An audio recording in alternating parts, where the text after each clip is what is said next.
The Fisherman and His Soul. To H.S.H. Alice, Princess of Monaco. By Oscar Wilde. Narrated by Ray Ritchie. Every evening the young fisherman went out upon the sea and threw his nets into the water. When the wind blew from the land he caught nothing, or but little at best. For it was a bitter and black-winged wind, and rough seas rose up to meet it. But when the wind blew to the shore, the fish came in from the deep and swam into the meshes of his nets, and he took them to the marketplace and sold them. Every evening he went out upon the sea, and one evening the net was so heavy that hardly could he draw it into the boat. And he laughed and said to himself, "Surely I've caught all the fish that swim, or snared some dull monster that will be a marvel to men, or some thing of horror that the great queen will desire." And putting forth all his strength, he tugged at the coarse ropes till, like lines of blue enamel round a vase of bronze, the long veins rose up on his arms. He tugged at the thin ropes, and nearer came the circle of flat corks, and the net rose at last to the top of the water.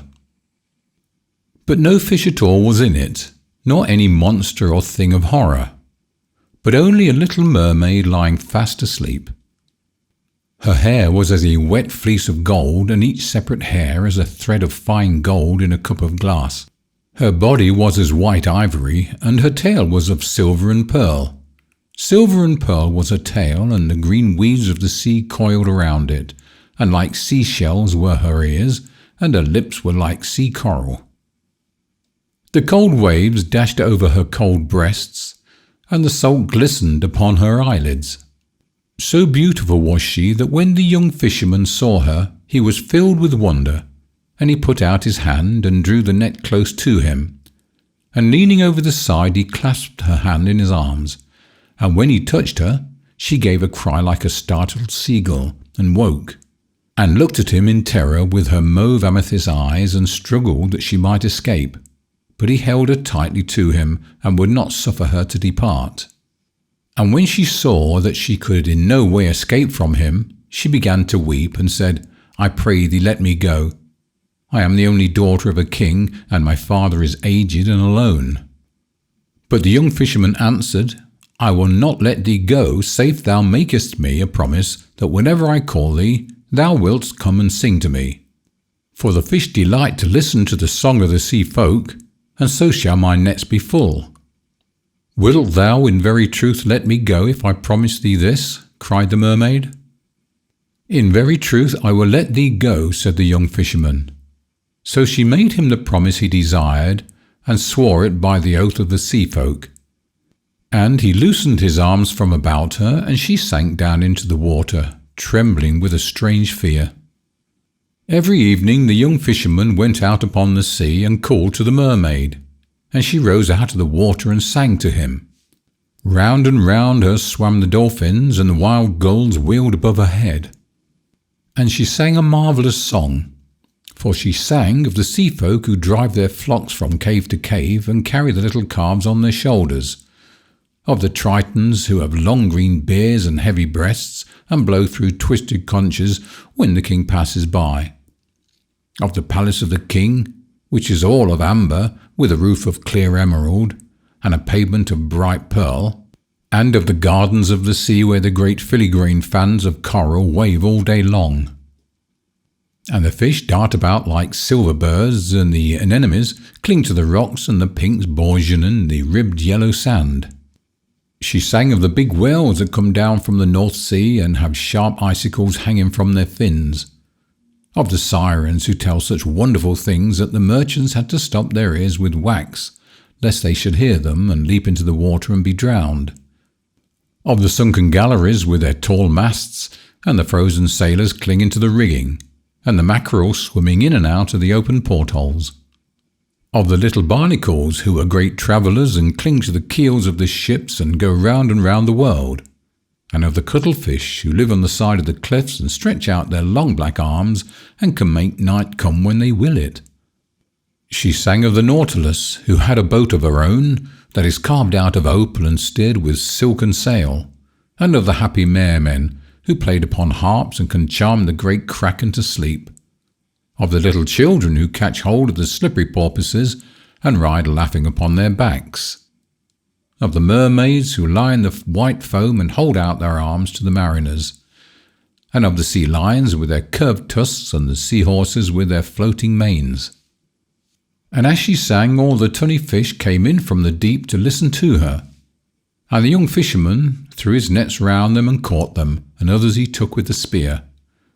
And when his boat was well laden, the mermaid would sink down into the sea, smiling at him.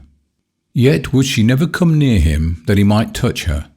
Oftentimes he called to her and prayed of her, but she would not. And when he sought to seize her, she dived into the water as a seal might dive, nor did he see her again that day. And each day the sound of her voice became sweeter to his ears. So sweet was her voice that he forgot his nets and his cunning, and had no care for his craft. Vermilion finned, with eyes of bossy gold, the tunnies went by in shoals. But he heeded them not. His spear lay by his side unused, and his blankets of plaited ossuary were empty. With lips parted and eyes dim with wonder, he sat idle in his boat and listened till the sea mist crept around him, and the wandering moon stained his brown limbs with silver. And one evening he called to her and said, little mermaid, I love thee. Take me for thy bridegroom, for I love thee." But the mermaid shook her head. "Thou hast a human soul," she answered. "If only thou wouldst send away thy soul, then could I love thee." And the young fisherman said to himself, "Of what use is my soul to me? I cannot see it, I may not touch it, I do not know it. Surely I will send it away from me, and much gladness shall be mine." And a cry of joy broke from his lips, and standing up in the painted boat, he held out his arms to the mermaid. "I will send my soul away," he cried, "and you shall be my bride, and I will be thy bridegroom. And in the depths of the sea we will dwell together. And all that thou hast sung of, thou shalt show me, and all that thou desirest I will do, nor shall our lives be divided." And the little mermaid laughed for pleasure, and hid her face in her hands. "But how shall I send my soul from me?" cried the young fisherman. "Tell me how I may do it, and lo, it shall be done." "Alas, I know not," said the little mermaid. "The sea folk have no souls." And she sank down into the deep, looking wistfully at him. Now early on the next morning, before the sun was the span of a man's hand above the hill, the young fisherman went to the house of the priest and knocked 3 times on the door. The novice looked through the wicket, and when he saw who it was, he drew back the latch and said to him, "Enter." And the young fisherman passed in and knelt down on the sweet-smelling rushes of the floor, and cried to the priest, who was reading out of the Holy Bible, and said to him, "Father, I am in love with one of the sea folk, and my soul hindereth me from having my desire. Tell me how I can send my soul away from me, for in truth I have no need of it. Of what value is my soul to me? I cannot see it, I may not touch it, I do not know it." And the priest beat his breast and answered, "Alack, alack, thou art mad, or hast eaten of some poisonous herb. For the soul is the noblest part of man, and was given to us by God that we should nobly use it. There is no thing more precious than a human soul, nor any earthly thing that can be weighed with it. It is worth all the gold that is in the world, and is more precious than the rubies of the kings. Therefore, my son, think not any more of this matter, for it is a sin that may not be forgiven. And as for the sea folk, they are lost, and they who would traffic with them are lost also. They are as the beasts of the field, that know not good from evil, and for them the Lord has not died." The young fisherman's eyes filled with tears when he heard the bitter words of the priest. And he rose up from his knees and said to him, "Father, the fawns live in the forest and are glad, and on the rocks sit the mermen with their harps of red gold. Let me be as they are, I beseech thee, for their days are as the days of the flowers. And as for my soul, what doth my soul profit me, if it stands between me and the thing that I love?" "The love of the body is vile," cried the priest, knitting his brows. "And vile and evil are the pagan things God suffers to wander through his world. Accursed be the fawns of the woodland, and accursed be the singers of the sea. I have heard them at night time, and they have sought to lure me from my beads. They tap at the window and laugh. They whisper into my ears the tales of their perilous joys. They tempt me with temptations, and when I would pray, they make mouths at me. They are lost, I tell thee, they are lost. For them there is no heaven, no hell, and neither shall they praise God's name. Father, cried the young fisherman, thou knowest not what thou sayest.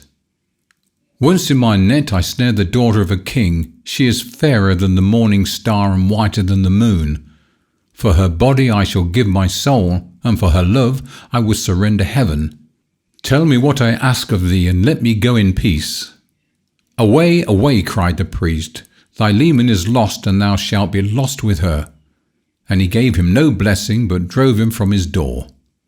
And the young fisherman went down into the marketplace, and he walked slowly and with bowed head, and as one who was in sorrow. And when the merchants saw him coming, they began to whisper to each other, and one of them came forth to him, and called him by name, and said to him, What hast thou to sell? I will sell thee my soul, he answered. I pray thee buy it off me, for I am weary of it. Of what use is my soul to me? I cannot see it, I may not touch it, I do not know it. But the merchants mocked at him and said, Of what use is a man's soul to us? It is not worth a clipped piece of silver. Sell us thy body for a slave, and we will clothe thee in sea purple, and put a ring upon thy finger, and make thee a minion of the great queen. But talk not of the soul, for us it is naught, nor has it any value for our service. And the young fisherman said to himself, How strange a thing is this! The priest telleth me that the soul is worth all the gold in the world, and the merchants say that it is not worth a clipped piece of silver. And he passed out of the marketplace and went down to the shore of the sea, and began to ponder on what he should do.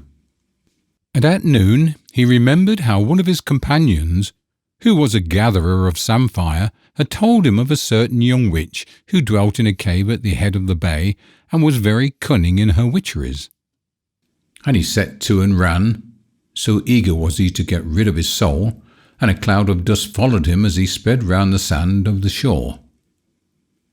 By the itching of her palm, the young witch knew his coming, and she laughed and let down her red hair.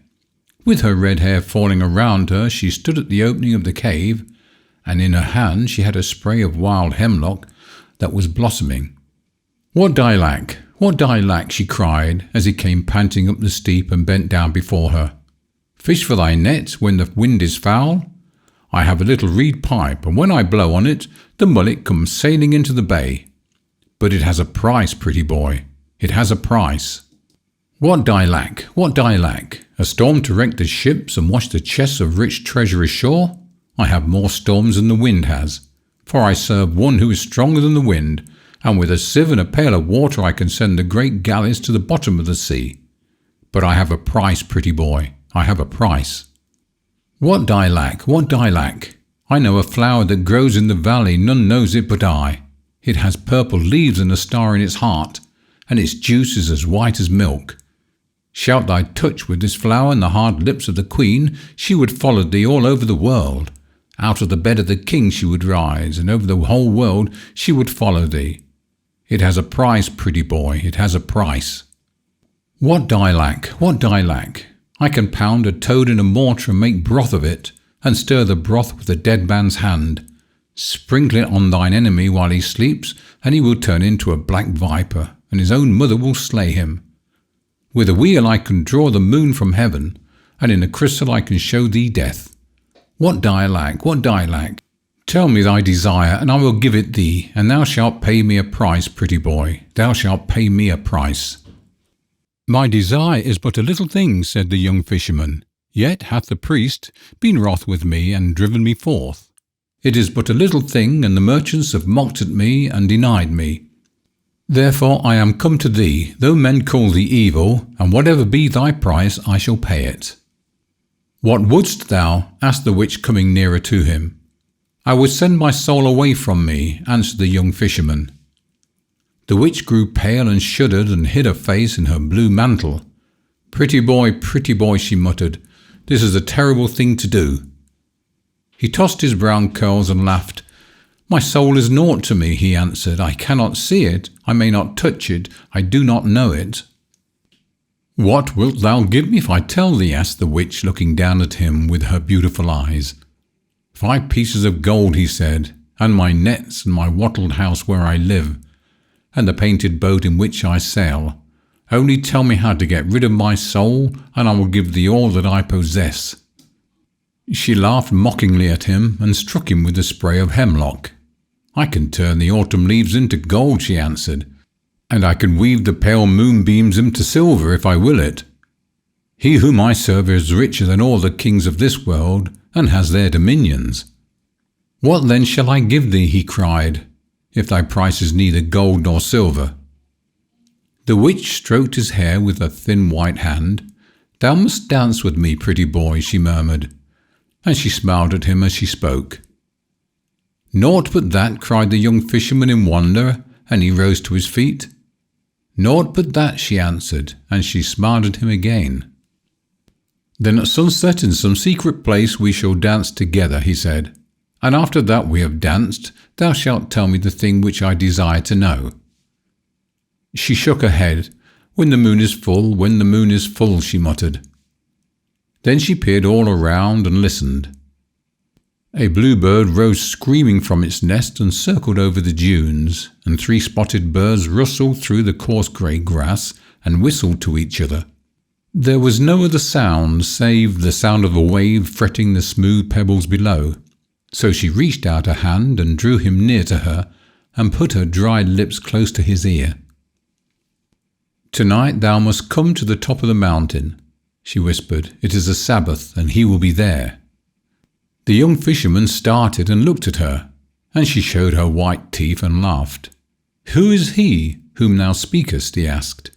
"It matters not," she answered. "Go thou tonight and stand under the branches of the hornbeam, and wait for my coming. If a black dog runs towards thee, strike it with a rod of willow, and it will go away. If an owl speaks to thee, make it no answer. When the moon is full, I shall be with thee, and we will dance together on the grass. But wilt thou swear to me to tell me how I may send my soul from me?" he made question. She moved out into the sunlight, and through her red hair rippled the wind. "By the hoofs of the goat I swear it," she made answer. "Thou art the best of witches," cried the young fisherman, "and I will surely dance with thee tonight on the top of the mountain. I would indeed that thou hadst asked me either of gold or silver, but such as thy price is thou shalt have it, for it is but a little thing." And he doffed his cap to her and bent his head low and ran back to the town filled with great joy.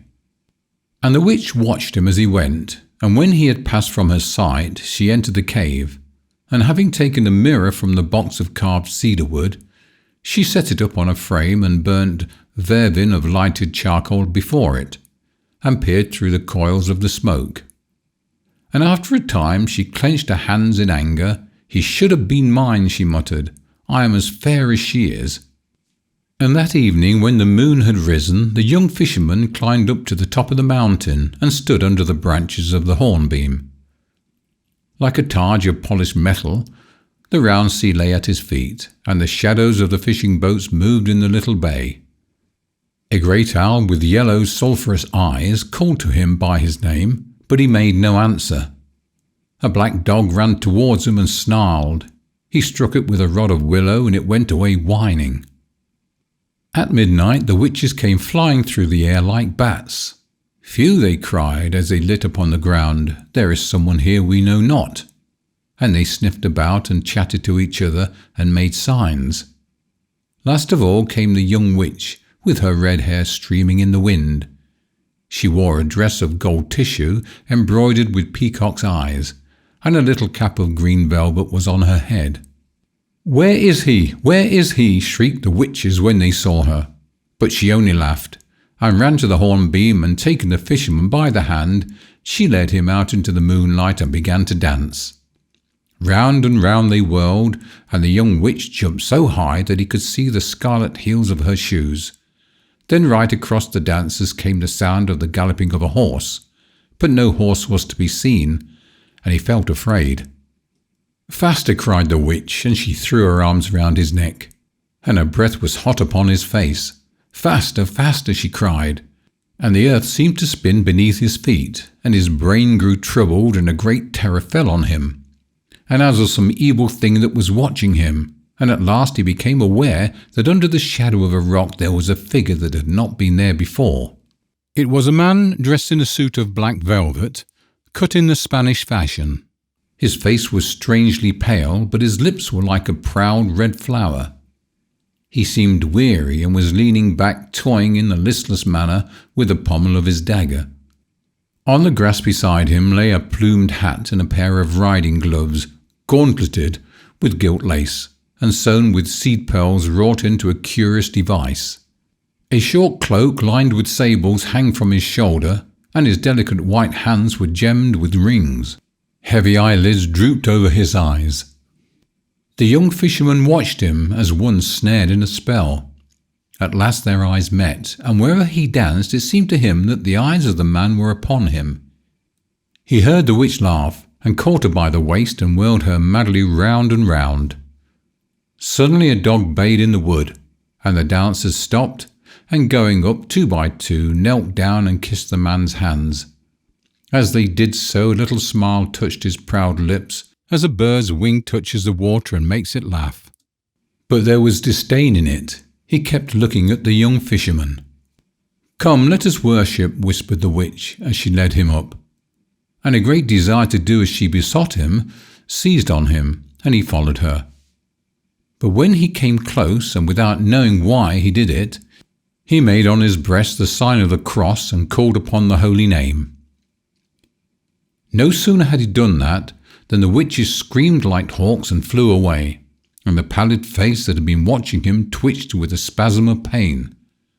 The man went into a little wood and whistled. A jennet with silver trappings came running to meet him. As he leapt upon the saddle, he turned round and looked at the young fisherman sadly.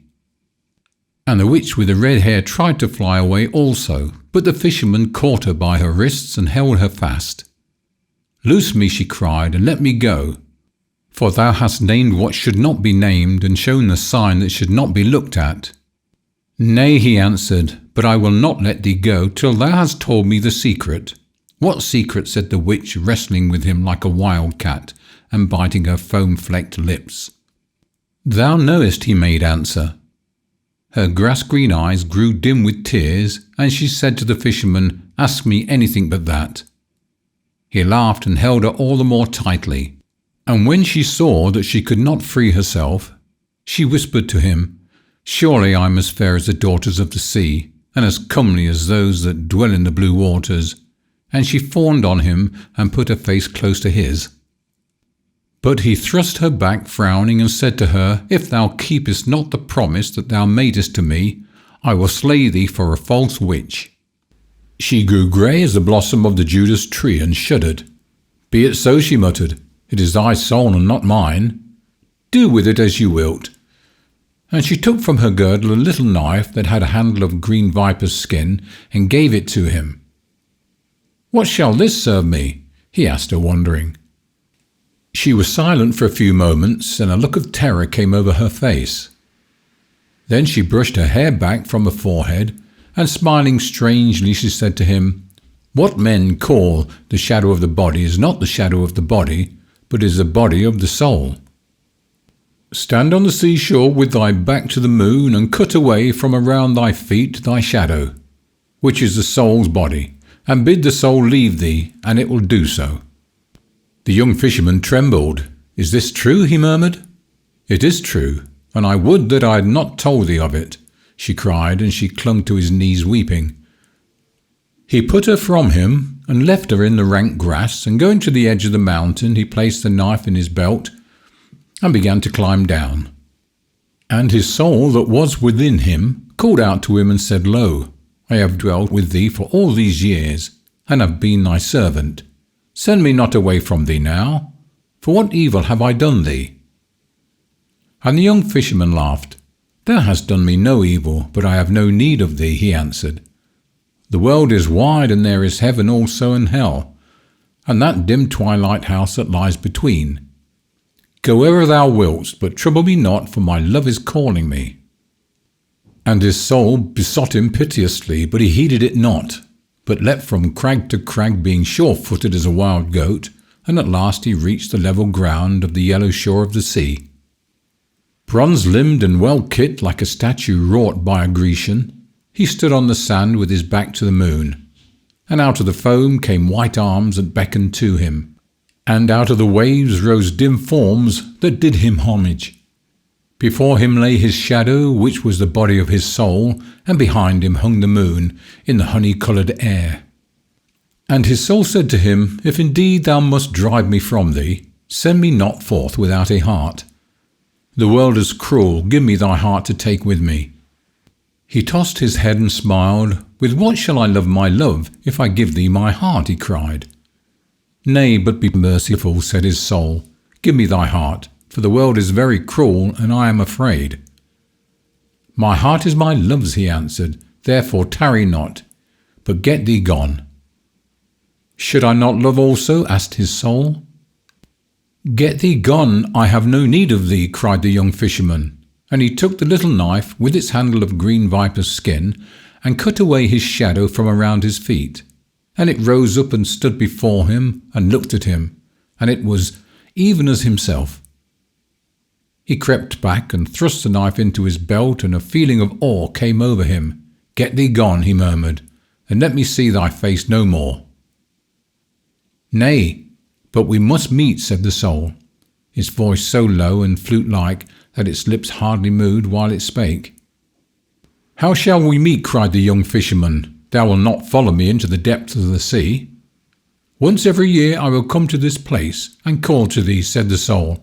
"It may be that thou wilt have need of me." "What need should I have of thee?" cried the young fisherman. "But be it as thou wilt," and he plunged into the water, and the Tritons blew their horns, and the little mermaid rose up to meet him, and put her arms round his neck and kissed him on the mouth. And the soul stood on the lonely beach and watched them, and when they had sunk down into the sea, it went weeping away over the marshes. And after a year was over, the soul came down to the shore of the sea and called to the young fisherman. And he rose out of the deep and said, "Why dost thou call me?" And the soul answered, "Come nearer, that I may speak with thee, for I have seen marvellous things." So he came nearer and couched in the shallow water, and leaned his head upon his hands and listened. And the soul said to him, "When I left thee, I turned my face to the east and journeyed. From the east cometh everything that is wise. 6 days I journeyed, and on the morning of the 7th day I came to a hill that is the country of the Tartars. I sat down under the shade of a tamarisk tree to shelter myself from the sun. The land was dry and burnt up with the heat. The people went to and fro over the plain like flies crawling upon a disk of polished copper. When it was noon, a cloud of red dust rose up from the flat rim of the land. When the Tartars saw it, they strung their painted bows, and having leapt upon their little horses, they galloped towards it. Their women fled screaming to the wagons and hid themselves behind the felt curtains. At twilight the Tartars returned, but 5 of them were missing, and of those that came back, but not a few had been wounded. They harnessed their horses to the wagons and drove hastily away. 3 jackals came out of a cave and peered after them. Then they sniffed up the air with their nostrils and trotted off in the opposite direction. When the moon rose, I saw a campfire burning on the plain and went towards it. A company of merchants were sitting around it on carpets. Their camels were picketed behind them, and the negroes, who were their servants, were pitching tents of tanned skin upon the sand and making a high wall of the prickly pear. As I came near them, the chief of the merchants rose up and drew his sword and asked me my business. I answered that I was a prince in my own land, and that I had escaped from the Tartars, who had sought to make me their slave. The chief smiled and showed me 5 heads fixed upon long reeds of the bamboo. Then he asked me who was a prophet of God, and I answered him, Muhammad. When he heard the name of the false prophet, He bowed and took me by the hand and placed me by his side. A negro brought me some mare's milk in a wooden dish and a piece of lamb's flesh roasted. At daybreak we started on our journey. I rode on a red-haired camel by the side of the chief, and a runner ran before us carrying a spear. The men of war were on either hand, and the mules followed with the merchandise. There were 40 camels in the caravan, and the mules were twice 40 in number. We went from the country of the Tartars into the country of those who curse the moon. We saw the griffins guarding their gold on the white rocks and the scaled dragons sleeping in their caves. As we passed over the mountain, we held our breath lest the snows might fall on us, and each man tied a veil of gauze before his eyes. We passed through the valleys. The pygmies shot arrows at us from the hollow of the trees, and at night time we heard the wild men beating on their drums. When we came to the Tower of Apes, we set fruit before them, and they did no harm to us. When we came to the Tower of Serpents, we gave them warm milk in howls of brass, and they let us go by. 3 times in our journey we came to the banks of the Oxus. We crossed it on rafts of wood with great bladders of blown hide. The river horses raged against us and sought to slay us. When the camels saw them, they trembled. The kings of each city levied tolls on us, but would not suffer us to enter their gates.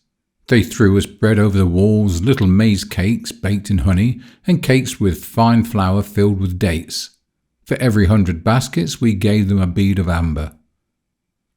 When the dwellers in the villages saw us coming, they poisoned the wells and fled to the hill summits. We fought with the Magadi, who were born old and grew younger and younger every year, and die when they are little children. And with the Lactroi, who say they are the sons of tigers and paint themselves yellow and black, and with the Orantes, who bury their dead on the top of trees, and themselves live in dark caverns, lest the sun, who is their god, should slay them. And with the Crimnians, who worship a crocodile and give it earrings of green glass, and feed it with butter and fresh fowls, and with the Agazombi, who are dog-faced, and with the Cybans, who have horses' feet and run more swiftly than horses. 1/3 of our company died in battle, and 1/3 died of want. The rest murmured against me and said that I had brought them an evil fortune. I took a horned adder from beneath a stone and let it sting me. When they saw that I did not sicken, they grew afraid. In the 4th month we reached the city of Ilal. It was night time when we came to the grove that is outside the walls, and the air was sultry, for the moon was travelling in Scorpion. We took the ripe pomegranates from the tree and baked them and drank their sweet juices. Then we lay down on our carpets and waited for the dawn. And at dawn we rose and knocked on the gate of the city. It was wrought out of red bronze and carved with sea dragons and dragons that had wings. The guards looked down from the battlements and asked us our business. The interpreter of the caravan answered that we had come from the island of Syria with much merchandise. They took hostages and told us that they would open the gates to us at noon, and bade us tarry till then. When it was noon, they opened the gates, and as we entered, the people came crowding out of the houses to look at us, and a crier went round the city crying through a shell. We stood in the marketplace, and the negroes uncorded the bales of figured cloths and opened the carved chests of sycamore. And when they had ended their task, the merchants set forth their strange wares, the waxed linen from Egypt, and the painted linen from the country of Ethiops, the purple sponges from Tyre, and the blue hangings from Sidon, the cups of cold amber, and the fine vessels of glass, and curious vessels of burnt clay. From the roof of a house a company of women watched us. One of them wore a mask of gilded leather. And on the first day the priest came and bartered with us. And on the second day came the nobles, and on the 3rd day came the craftsmen and the slaves. And this is their custom with all merchants as long as they tarry in the city. And we tarried for a moon, and when the moon was waning, I wearied and wandered away through the streets of the city and came to the garden of its god. The priests in their yellow robes moved silently through the green trees, and on a pavement of black marble stood the rose-red house in which the god had his dwelling. Its doors were of powdered lacquer, and bulls and peacocks were wrought on them in raised and polished gold. The tilted roof was of a sea-green porcelain, and the jutting eaves were festooned with little bells. When the white doves flew past, they struck the bell with their wings and made them tinkle. In front of the temple was a pool of clear water paved with veined onyx. I lay down beside it, and with my pale fingers I touched the broad leaves. One of the priests came towards me and stood behind me. He had sandals on his feet, one of soft serpent skin and the other of bird's plumage. On his head was a mitre of black felt decorated with silver crescents. 7 yellows were woven into his robe, and his frizzed hair was stained with antimony. After a little while he spake to me and asked me my desire. I told him that my desire was to see the god. "The god is hunting," said the priest, looking strangely at me with his small slanting eyes. "Tell me in what forest, and I will ride with him," I answered. He combed out the soft fringes of his tunic with his long pointed nails. "The god is asleep," he murmured. "Tell me on what couch, and I will watch by him," I answered. "The god is at the feast," he cried. "If the wine be sweet, I will drink it with him, and if the wine be bitter, I will drink it with him also," was my answer. He bowed his head in wonder, and taking me by the hand, he raised me up and led me into the temple. In the first chamber I saw an idol seated on a throne of jasper bordered with great oriental pearls. It was carved out of ebony, and in stature was the statue of a man. On its forehead was a ruby, and thick oil dripped from its hair onto its thighs. Its feet were red with the blood of a newly slain kid, and its loins girt with a copper belt that was studded with several beryls. And I said to the priest, "Is this the god?" And he answered me, "This is the god." "Show me the god," I cried, "or I will surely slay thee." And I touched his hand, and it became withered. And the priest besought me, saying, "Let my lord heal his servant, and I will show him the god." So I breathed with my breath upon his hand, and it became whole again. And he trembled and led me into the second chamber. And I saw an idol standing on a lotus of jade hung with great emeralds. It was carved out of ivory, and in stature was twice the stature of a man. On its forehead was a chrysolite, and its breast was smeared with myrrh and cinnamon. On one hand it held a crooked sceptre of jade, and in the other a round crystal. It wore buskins of brass, and its thick neck was circled with a circle of selenite. And I said to the priest, "Is this the god?" And he answered me, "This is the god." "Show me the god," I cried, "or I will surely slay thee." And I touched his eyes, and they became blind. And the priest besought me, saying, "Let my lord heal his servant, and I will show him the god." So I breathed with my breath upon his eyes, and the sight came back to them. And he trembled again, and led me into the third chamber, and lo, there was no idol in it, no image of any kind, but only a mirror of round metal set on an altar of stone. And I said to the priest, "Where is the god?" And he answered me, "There is no god but this mirror that thou seest, for this is the mirror of wisdom, and it reflecteth all things that are in heaven and on earth, save only the face of him who looketh into it. This is reflecteth not, so that he who looks into it may be wise. Many other mirrors are there, but they are mirrors of opinion. This only is the mirror of wisdom. And those who possess this mirror know everything, nor is there anything hidden from them. And they who possess it not have not wisdom. Therefore it is the god, and we worship it." And I looked into the mirror, and it was even as he had said to me. And I did a strange thing, but what I did matters not. For in a valley that is but a day's journey from this place, have I hidden the mirror of wisdom. Do but suffer me to enter into thee again, and be thy servant, and thou shalt be wiser than all the wise men, and wisdom shall be thine. Suffer me to enter into thee, and none will be as wise as thou. But the young fisherman laughed. "Love is better than wisdom," he cried, "and the little mermaid loves me." "Nay, but there is nothing better than wisdom," said the soul. "Love is better," answered the young fisherman, and he plunged into the deep, and the soul went weeping away over the marshes. And after the 2nd year was over, the soul came down to the shore of the sea and called to the young fisherman. And he rose out of the deep and said, "Why dost thou call me?"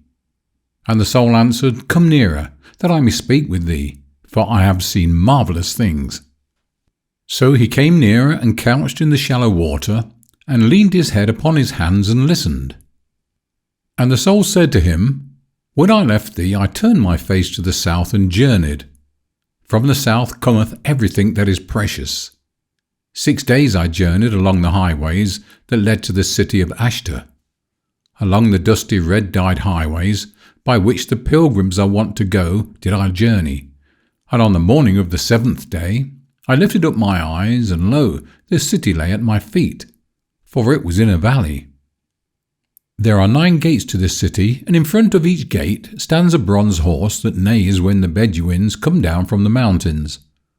The walls are cased with copper, and the watchtowers on the walls are roofed with brass. In every tower stands an archer with a bow in his hand. At sunrise he strikes with an arrow on a gong, and at sunset he blows through a horn of horn. When I sought to enter, the guard stopped me and asked me who I was. I made answer that I was a dervish and on my way to the city of Mecca, where there was a green veil on which the Quran was embroidered in silver letters by the hands of the angels. They were filled with wonder and entreated me to pass in. Inside it is even a bazaar. Surely thou should have been with me.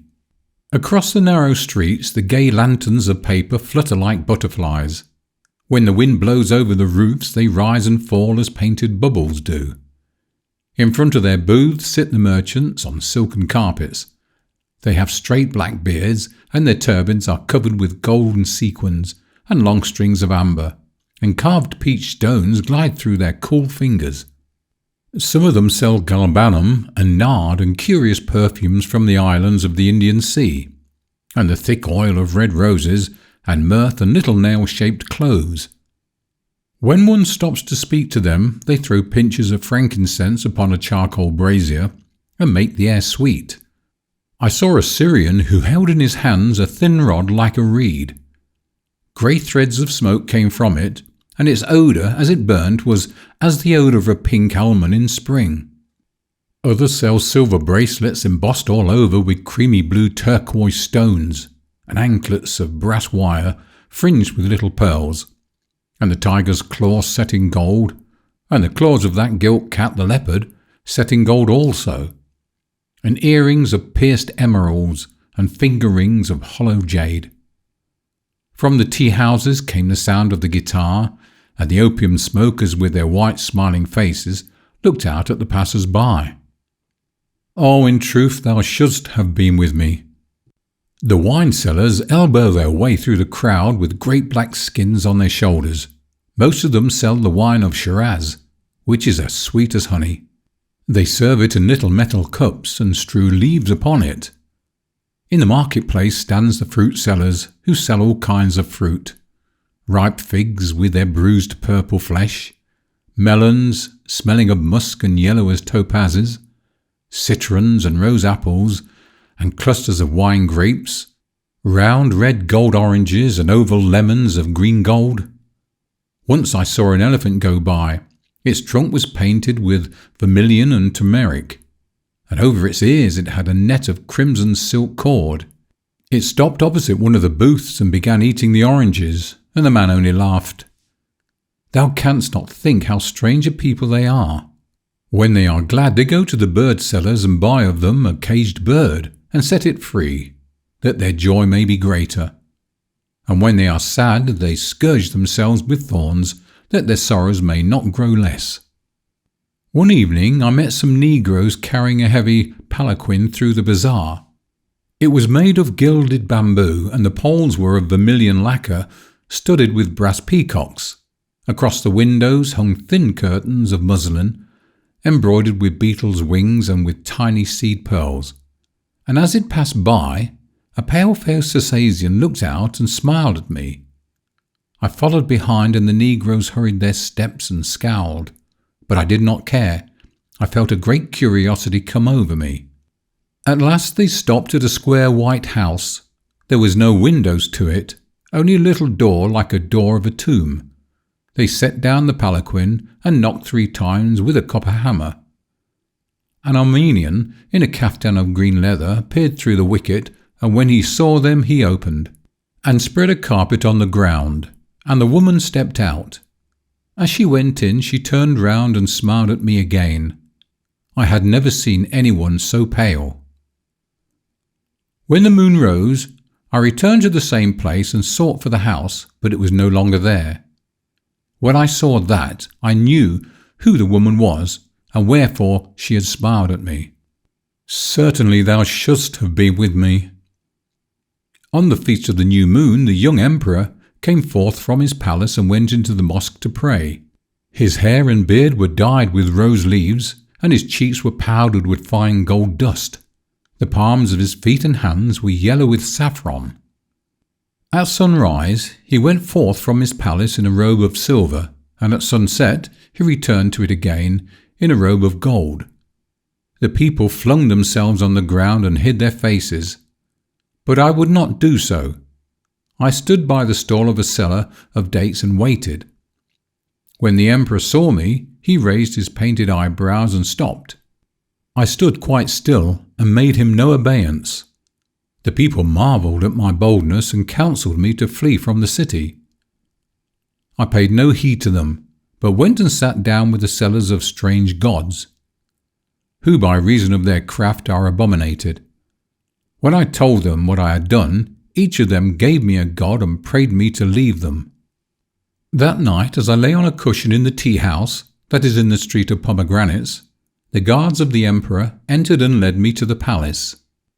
As I went in, they closed each door behind me and put a chain across it. Inside was a great court with an arcade running all around. The walls were of white alabaster, set here and there with blue and green tiles. The pillars were of green marble, and the pavement of a kind of peach blossom marble. I had never seen anything like it before. As I passed through the court, 2 veiled women looked down from the balcony and cursed me. The guards hastened on, and the butts of the lances rang upon the polished floor. They opened a gate of wrought ivory, and I found myself in a watering garden of 7 terraces. It was planted with tulip cups and moonflowers and silver-studded aloes. Like a slim reed of crystal, a fountain hung in the dusky air. The cypress trees were like burnt-out torches. From one of them a nightingale was singing. At the end of the garden stood a little pavilion. As we approached it, 2 eunuchs came out to meet us. Their fat bodies swayed as they walked, and they glanced curiously at me with their yellow-lidded eyes.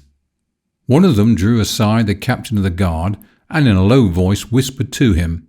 The other kept munching scented pastils, which he took out with an affected gesture out of an oval box of lilac enamel. After a few moments, the captain of the guard dismissed the soldiers. They went back to the palace, and the eunuchs following slowly behind and plucking the sweet mulberries from the trees as they passed. Once the elder of the 2 turned round and smiled at me with an evil smile. Then the captain of the guard motioned me towards the entrance of the pavilion. I walked on without trembling, and drawing the heavy curtains aside, I entered in.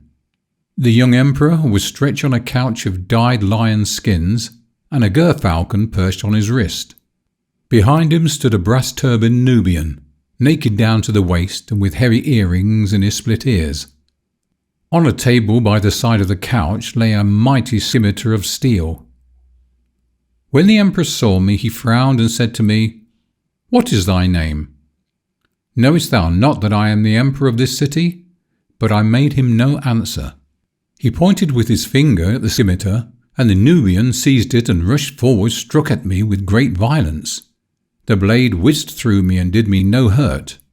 The man fell sprawling on the floor, and when he rose up his teeth were chattering with terror, and he hid himself behind the couch. The emperor leapt to his feet, and taking a lance from a stand of arms, he threw it at me. I caught it in mid-flight and broke the shaft into 2 pieces. He shot at me with an arrow, but I held up my hand and it stopped in mid-air. Then he drew a dagger from a belt of white leather and stabbed the Nubian in the throat, lest the slave should tell of his dishonour. The man writhed like a trampled snake, and red foam bubbled from his lips. As soon as he was dead, the emperor turned to me, and when he had wiped away the bright sweat from his brow with a little napkin of purfled and purple silk, he said to me, "Art thou a prophet, that I may not harm thee, or the son of a prophet, that I can do thee no hurt? I pray thee, leave my city tonight, for while thou art in it, I am no longer its lord." I answered him, "I will go for half of thy treasure. Give me half of thy treasure, and I will go away." He took me by the hand and led me out into the garden. When the captain of the guard saw me, he wondered. When the eunuchs saw me, their knees shook and they fell upon the ground in fear. There is a chamber in the palace that has 8 walls of red porphyry, and a brass-sealed ceiling hung with lamps. The emperor touched one of the walls and it opened, and we passed down the corridor that was lit with many torches. In niches upon each side stood great wine jars filled to the brim with silver pieces. When we reached the centre of the corridor, the emperor spake the word that may not be spoken, and a granite door swung back on a secret spring, and he put his hands before his face, lest his eyes should be dazzled. Thou couldst not believe how marvellous a place it was. There were huge tortoise shells full of pearls, unhollowed moonstones of great size piled up with red rubies. The gold was stored in coffers of elephant hide, and the gold dust in leather bottles. There were opals and sapphires, the former in cups of crystal and the latter in cups of jade.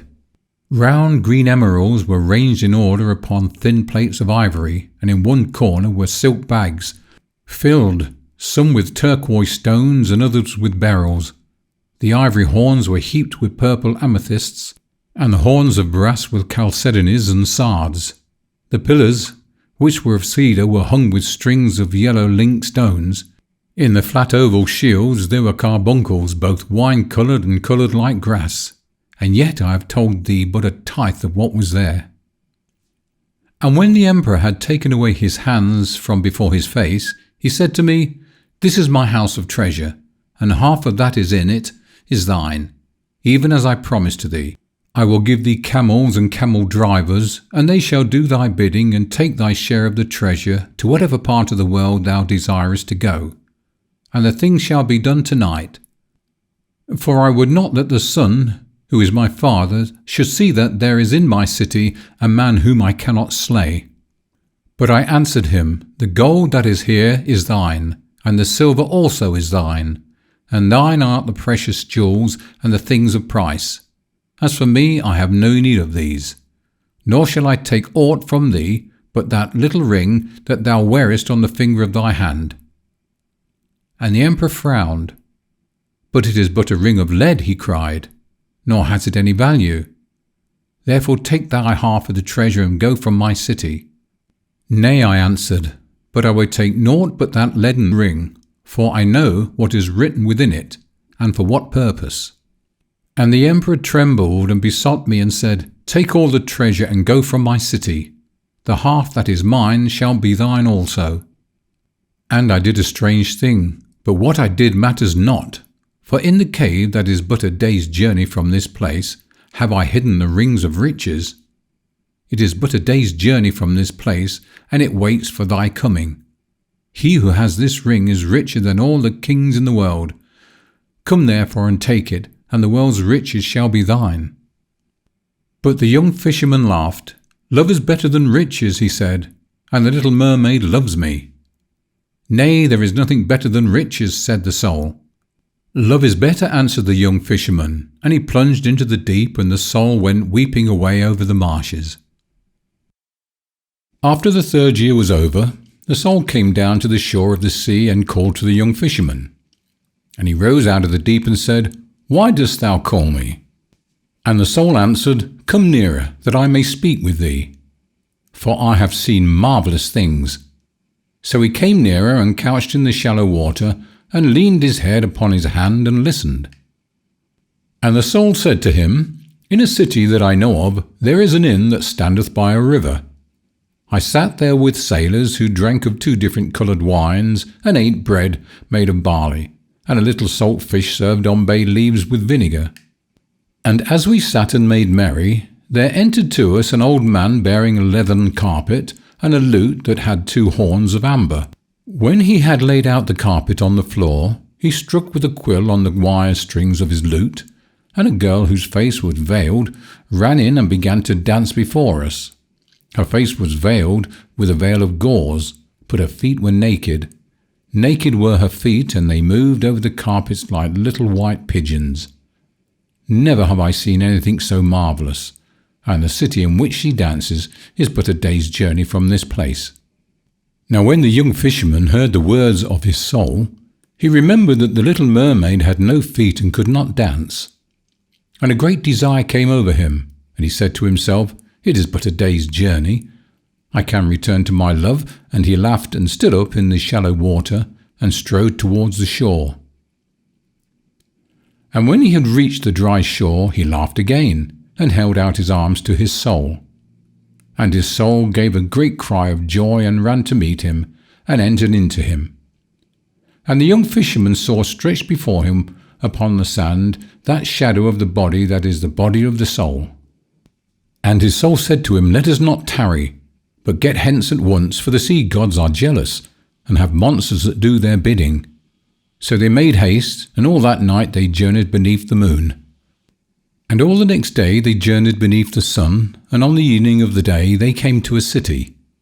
And the young fisherman said to his soul, Is this the city in which she dances of whom thou didst speak to me? And his soul answered him, It is not this city, but another. Nevertheless, let us enter in. So they entered in, and passed through the streets, and as they passed through the street of jewellers, the young fisherman saw a fair silver cup set forth in a booth. And his soul said to him, Take that silver cup and hide it. So he took the cup and hid it in the fold of his tunic, and they went hurriedly out of the city. And after that they had gone a league from the city, the young fisherman frowned and flung the cup away, and said to his soul, Why didst thou tell me to take this cup and hide it? For it was an evil thing to do. But his soul answered him, Be at peace, be at peace. On the evening of the 2nd day they came to a city, and the young fisherman said to his soul, Is this the city in which she dances of whom thou didst speak to me? And his soul answered him, It is not this city, but another. Nevertheless, let us enter in. So they entered in and passed through the streets. And as they passed through the street of sellers of sandals, the young fisherman saw a child standing by a jar of water. And his soul said, Smite that child. So he smote the child till it wept. And when he had done this, they went hurriedly out of the city. And after that they had gone a league from the city, the young fisherman grew wroth, and said to his soul, Why didst thou tell me to smite the child? For it was an evil thing to do. But his soul answered him, Be at peace, be at peace. And on the evening of the 3rd day they came to a city, and the young fisherman said to his soul, Is this the city in which she dances of whom you did speak to me? And the soul answered him, It may be that this is the city.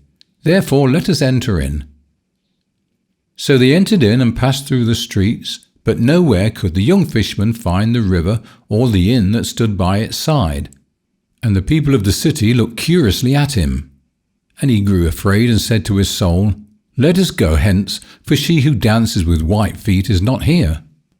But his soul answered, Nay, but let us tarry, for the night is dark, and there will be robbers on the way. So he sat him down in the marketplace and rested. And after a time there went by a hooded merchant, who had a cloak of cloth of Tartary, and bare a lantern of pierced horn at the end of a jointed reed. And the merchant said to him, Why dost thou sit in the marketplace, seeing that the booths are closed, and the bales corded?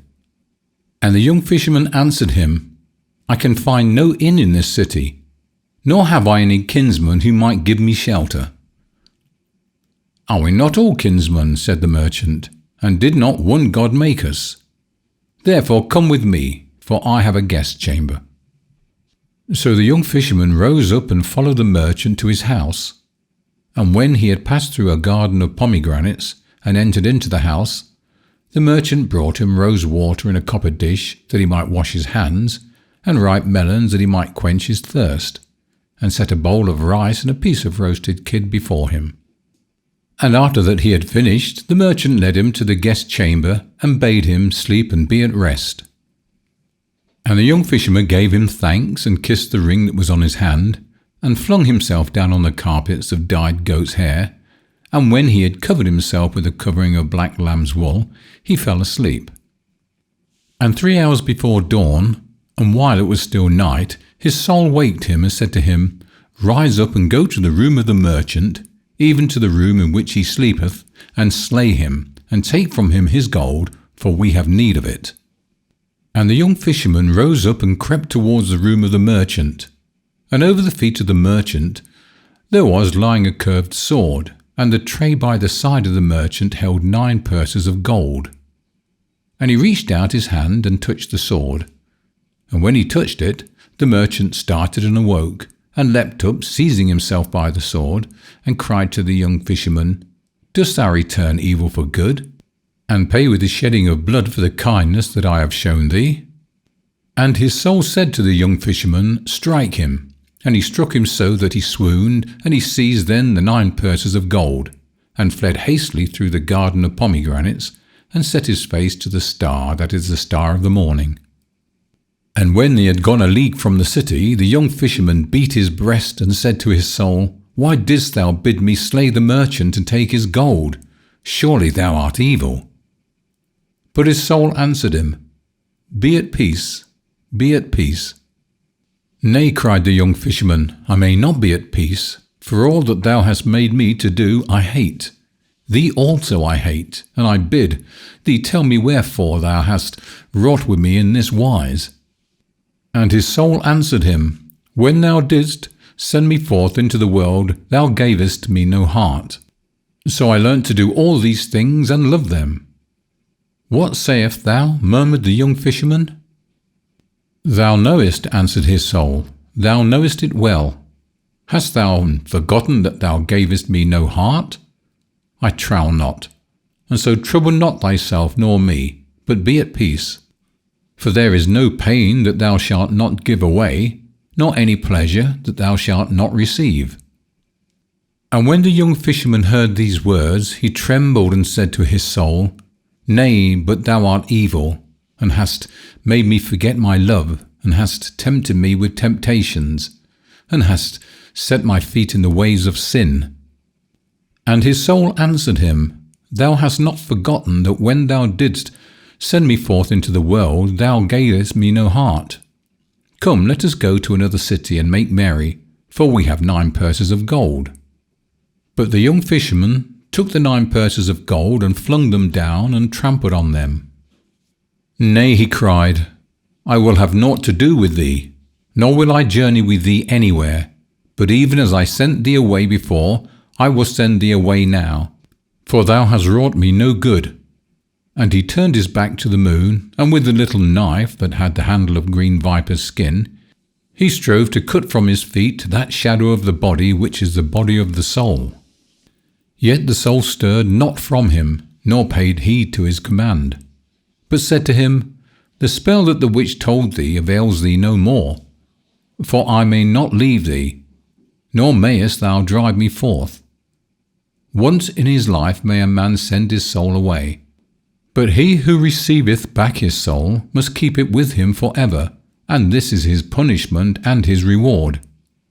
And the young fisherman grew pale and clenched his hands and cried, She was a false witch, in that she told me not that. Nay, answered his soul, but she was true to him she worships, and whose servant she will be ever. And when the young fisherman knew that he could no longer get rid of his soul, and that it was an evil soul and would abide with him always, he fell upon the ground weeping bitterly. And when it was day, the young fisherman rose up and said to his soul, I will bind my hands that I may not do thy bidding, and close my lips that I may not speak thy words. And I will return to the place where she whom I love has her dwelling, Even to the sea will I return, and to the little bay where she is wont to sing, and I will call to her, and tell her the evil that I have done, and the evil that thou hast wrought on me. And his soul tempted him, and said, Who is thy love, that thou should return to her? The world has many fairer than she is. There are the dancing girls of Samaris, who dance in the manner of all kinds of birds and beasts. Their feet are painted with henna, and in their hands they have little copper bells. They laugh while they dance, and their laughter is as clear as the laughter of water. Come with me, and I will show them to thee. For what is this trouble of thine about the things of sin? Is that which is pleasant to eat not made for the eater? Is there poison in that which is sweet to drink? Trouble not thyself, but come with me to another city. There is a little city hard by, in which there is a garden of tulip trees, and there dwell in this comely garden white peacocks and peacocks that have blue breasts. Their tails, when they spread them to the sun, are like discs of ivory, and like gilt discs.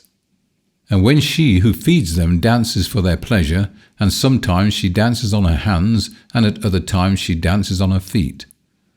Her eyes are coloured with stibium, and her nostrils are shaped like the wings of a swallow. From a hook in one of her nostrils hangs a flower that is carved out of pearl. She laughs while she dances, and the silver rings that are about her ankles tinkle like bells of silver. And so trouble not thyself any more, but come with me to this city.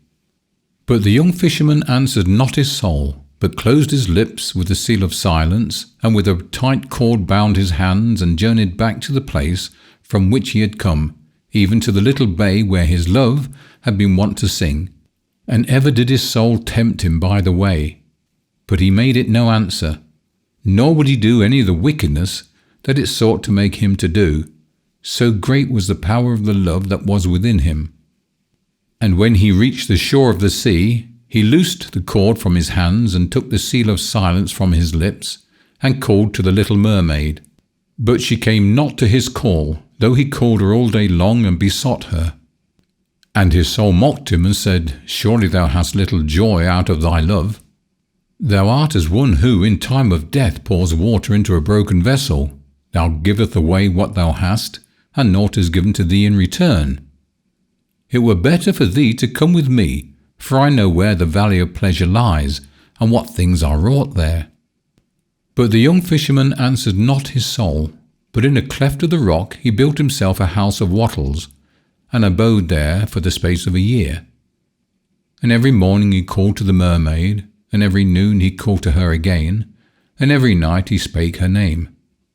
Yet never did she rise out of the sea to meet him, nor in any place of the sea could he find her, though he sought for her in the caves and in the green water, in the pools of the tide, and in the wells that are at the bottom of the deep. And ever did his soul tempt him with evil, and whisper of terrible things. Yet did it not prevail against him, so great was the power of his love. And after the year was over, the soul thought within himself, I have tempted my master with evil, and his love is stronger than I am. I will tempt him now with good, and it may be that he will come with me. So he spake to the young fisherman, and said, I have told thee of the joys of the world, and thou hast turned a deaf ear to me. Suffer me now to tell thee of the world's pain, and it may be that thou wilt hearken. For of a truth pain is the lord of this world, nor is there any one who escapes from its net. There be some who lack raiment, and others who lack bread. There will be widows who sit in purple, and widows who sit in rags. To and fro over the fens go the lepers, and they are cruel to each other. The beggars go up and down on the highways, and their wallets are empty. Through the streets of the cities walks famine and plague, and sits in their gates. Come, let us go forth and mend these things, and make them not to be. Wherefore shouldst thou tarry here, calling for thy love, seeing she comes not to thy call? And what is love, that thou shouldst set this high store upon it? But the young fisherman answered it naught, so great was the power of his love. And every morning he called to the mermaid, and every noon he called to her again, and every night he spake her name. Yet never did she rise out of the sea to meet him, nor in any place of the sea could he find her, though he sought for her in the rivers of the sea, and in the valleys that are under the waves, in the sea that the night makes purple, and in the sea that the dawn leaves grey. And after the 2nd year was over, the soul said to the young fisherman at night time, as he sat in the wattle house alone, Lo, now I have tempted thee with evil, and I have tempted thee with good, and thy love is stronger than I am. Wherefore I will tempt thee no longer.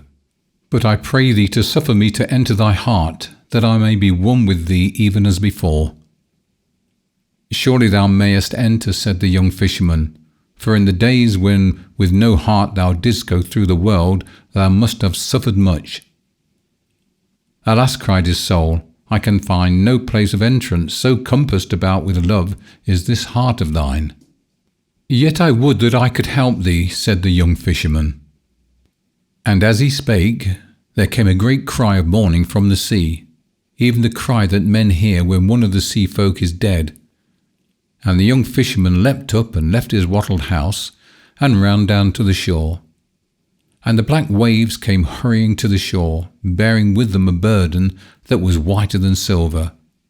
Whiter as the surf it was, and like a flower it was tossed on the waves.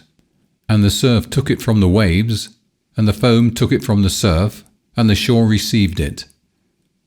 And lying at his feet, the young fisherman saw the body of the little mermaid. Dead at his feet it was lying. Weeping as one smitten with pain, he flung himself down beside it, and he kissed the cold red of the mouth, and toyed with the wet amber of the hair. He flung himself down beside it on the sand, weeping as one trembling with joy, and in his brown arms he held it to his breast. Cold were the lips, yet he kissed them. Salt was the honey of the hair, yet he tasted it with bitter joy. He kissed the closed eyelids, and the wild spray that lay upon their cups was less salt than his tears. And to the dead thing he made confession. Into the shells of its ears he poured the harsh wine of his tale. He put the little hands round his neck, and with his fingers he touched the red reed of the throat. Bitter, bitter was his joy, and full of strange gladness was his pain. The black sea came nearer, and the white foam moaned like a leper. With white claws of foam the sea grabbled at the shore. From the palace of the Sea King came the cries of mourning again, and far out upon the sea the great Tritons blew hoarsely upon their horns. Flee away, said his soul, for ever doth the sea come nigher, and if thou tarriest it will slay thee. Flee away, for I am afraid, seeing that thy heart is closed against me by reason of greatness of thy love. Flee away to a place of safety. Surely thou wilt not send me away without a heart into another world. But the young fisherman listened not to his soul, but called on the little mermaid and said, Love is better than wisdom, and more precious than riches, and fairer than the feet of the daughters of men. The fires cannot destroy it, nor can the waters quench it. I called on thee at dawn, and thou didst not come to my call. The moon heard thy name, yet hadst thou no heed of me. For evilly had I left thee, and to my own hurt I had wandered away. Yet ever did thy love abide with me, and ever was it strong, nor did aught prevail against it. Though I have looked upon evil and looked upon good, and now thou art dead, surely I will die with thee also. And his soul besought him to depart, but he would not, so great was his love. And the sea came nearer and sought to cover him with its waves. And when he knew that the end was at hand, he kissed with mad lips the cold lips of the mermaid, and the heart that was within him brake. As through the fullness of his love his heart did break. The soul found an entrance and entered in, and was one with him even as before. And the sea covered the young fisherman with its waves. And in the morning the priest went forth to bless the sea, for it had been troubled, and with him went the monks and the musicians, and the candle-bearers, and the swingers of censers, and a great company. And when the priest reached the shore, he saw the young fisherman lying drowned in the surf, and clasped in his arms was the body of the little mermaid. And he drew back, frowning, and having made the sign of the cross, he cried out aloud and said, I will not bless the sea nor anything that is in it. Accursed be all the sea folk, and accursed be all those who traffic with them. And as for him who for love's sake forsook God, and so lieth here with his leman slain by God's judgment, take up his body and the body of his leman, and bury them in the corner of the field of the fullers, and set no mark above them, no sign of any kind, that none may know the place of their resting. For accursed were they in their lives, and accursed they shall be in their deaths also. And the people did as he commanded them, and in the corner of the field of the fullers, where no sweet herbs grew, they dug a deep pit, and laid the dead things within it. And when the 3rd year was over, and on a day that was a holy day, the priest went up to the chapel, that he might show the people the wounds of the Lord, and speak to them about the wrath of God. And when he had robed himself with his robes, and entered in and bowed himself before the altar, he saw that the altar was covered with strange flowers that had never been seen before. Strange were they to look at, and of curious beauty. And their beauty troubled him, and their odour was sweet in his nostrils, and he felt glad, and understood not why he felt glad. And after that he had opened the tabernacle, and incensed the monstrance that was in it, and shown the fair wafer to the people, and hid it again behind the veil of veils, he began to speak to the people, desiring to speak to them about the wrath of God. But the beauty of the white flowers troubled him, and their odour was sweet to his nostrils. And there came another word into his lips, and he spake not of the wrath of God, but the God whose name is love. And why he so spake he knew not. And when he finished his word, the people wept. And the priest went back to his sacristy, and his eyes were full of tears. And the deacons came in and began to unrobe him, and took from him the alb and the girdle, and the maniple and the stool. And he stood as one in a dream. And after they had unrobed him, he looked at them and said, What are the flowers that stand on the altar, and whence did they come? And they answered him, What flowers they are we cannot tell, but they come from the corner of the fuller's field. And the priest trembled, and returned to his own house, and prayed. And in the morning, while it was still dawn, he went forth with the monks and the musicians and the candle-bearers and the swingers of censers and a great company, and came to the shore of the sea, and blessed the sea, and all the wild things that are in it. The fawns also he blessed, and the little things that dance in the woodland, and the bright-eyed things that peer through the leaves. All the things in God's world he blessed, and the people were filled with joy and wonder. Yet never again in the corner of the fuller's field grew flowers of any kind, but the field remained barren even as before. Nor came the sea folk into the bay as they had been wont to do, for they went to another part of the sea.